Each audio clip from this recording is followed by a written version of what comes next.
Sir අනේ sir මම මේ ගොඩාක් දවස් ඉඳන් මේ බලාගෙන හිටියේ සර් මේ පත්තරේ තිබුණ මේ සර්ගේ විස්තරේ සර් මේ පොඩි කෑල්ලක් හොයාගෙන මම ආවේ සර්. කෑලි කෑලි අපි දන්නේ මේ ඔය එහා පැත්තේ පොඩ්ඩක් ගිහලා බලන්න. එහා පැත්තේ. රණේ සර් අනේ මොකද්ද සර් එහෙම කියන්නේ සර්? අපි සර් දන්නේ. සර් අනේ සර්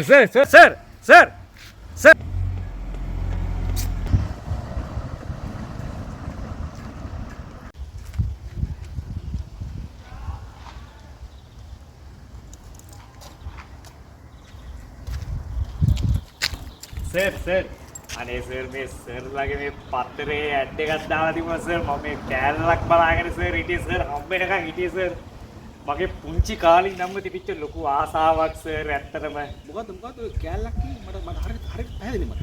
මම කියන්නේ සර් මම මේ පුංචි කාලේ ඉඳන්ම එන ලොකු ආසාවක් තිබුණා සර් තැනකට එන්න සර් කිසිම කෙනෙක් අවස්ථාවක් දුන්නේ නැහැ තමයි ඔය පත්තරේ ඇඩ් එකක් දැක්කා. ඔව් අපි පත්තරේ ඇඩ් දානවා තමයි. නමුත් ඔය කෑල්ල කියන සත්‍ය පිළිබඳව මට පැහැදිලි අදහසක් නැහැ. මොකද්ද? කෑල්ල කියන්නේ සර් මගේ පුංචි කාලේ ඉඳන්ම ලොකු ආසාවක් තිබුණා තැනකට එන්න සර් නළුවෙක් වෙන්න ළමයා වචන පාවිච්චි කරද්දී පොඩ්ඩක් වැදගත් විදිහට පාවිච්චි කරන්න. කෑල්ල අපි අපේ ආයතනය මනාලියෝ මුණගස්සන මංගල සේවා ආයතනය.